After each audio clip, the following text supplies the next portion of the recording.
the die-off of the Lyme, which could be really harsh, even worse than the Lyme itself for a little while. So you stopped the antibiotics, and you were wondering if there's any other herbal remedies to help with Lyme. As far as I understand, the cemento is one of the best.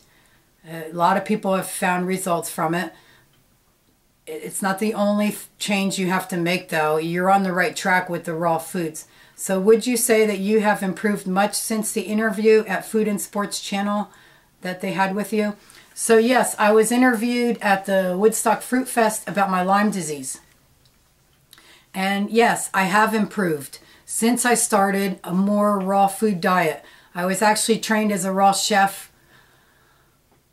back in September of last year. But it was mostly high fat, you know, so I did feel better. I don't know if you experienced some of that extreme shakiness within your body, this internal shakiness, but a lot of people with chronic Lyme, especially if you've had it for years, experience this internal unsettling shakiness that just seems to be your daily life, and it makes it hard to sleep.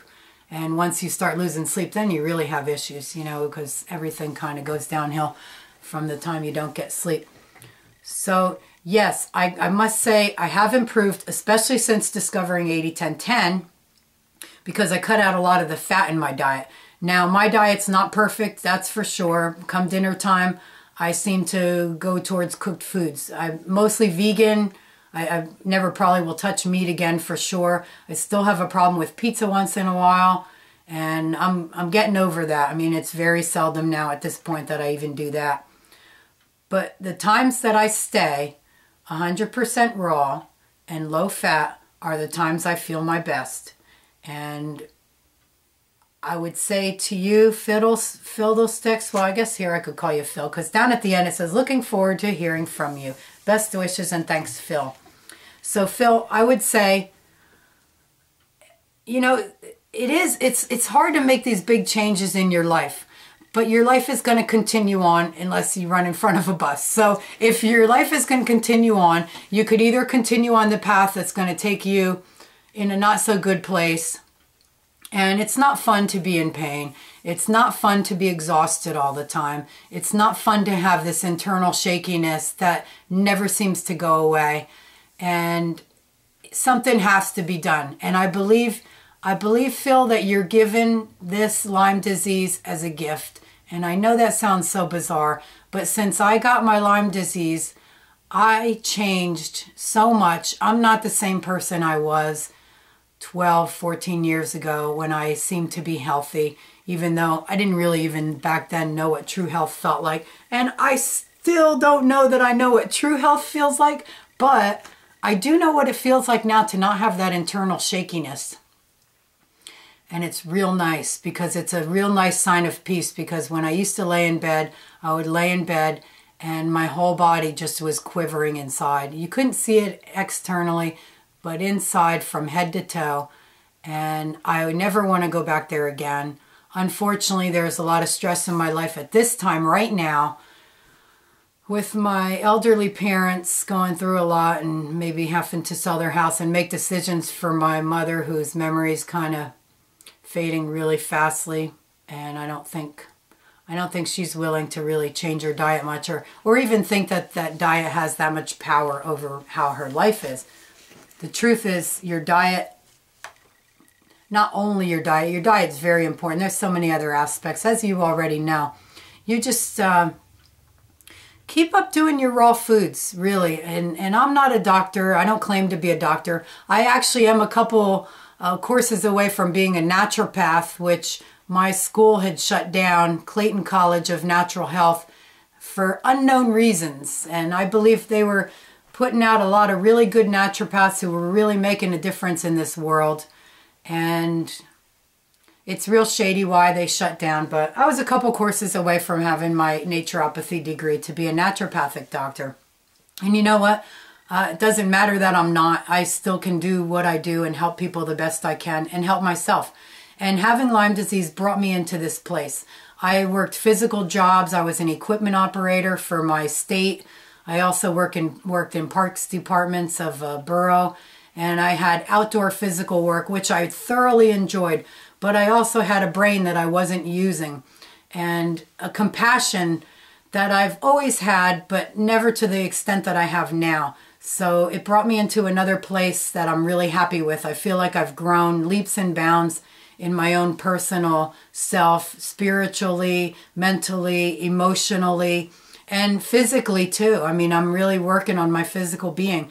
And you are too, Phil.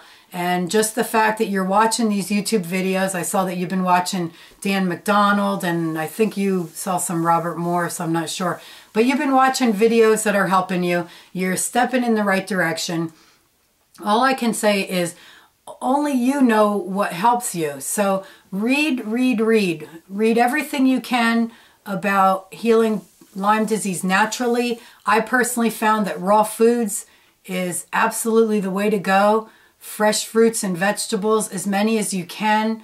And I know you'll fall off the wagon many times, most likely. Some maybe you won't, I don't know. But it's something that takes time. It takes time, and you be patient with yourself. You're a very talented person.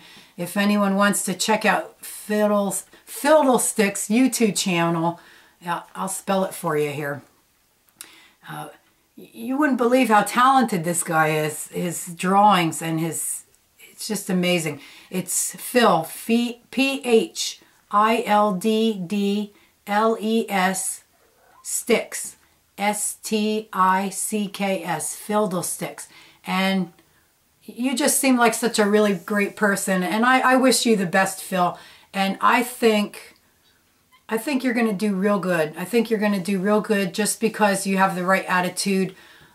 Work on really getting a lot of sleep. Work on sleeping as much as you can. If you're tired, sleep. Don't fight it. It took me a long time to learn this.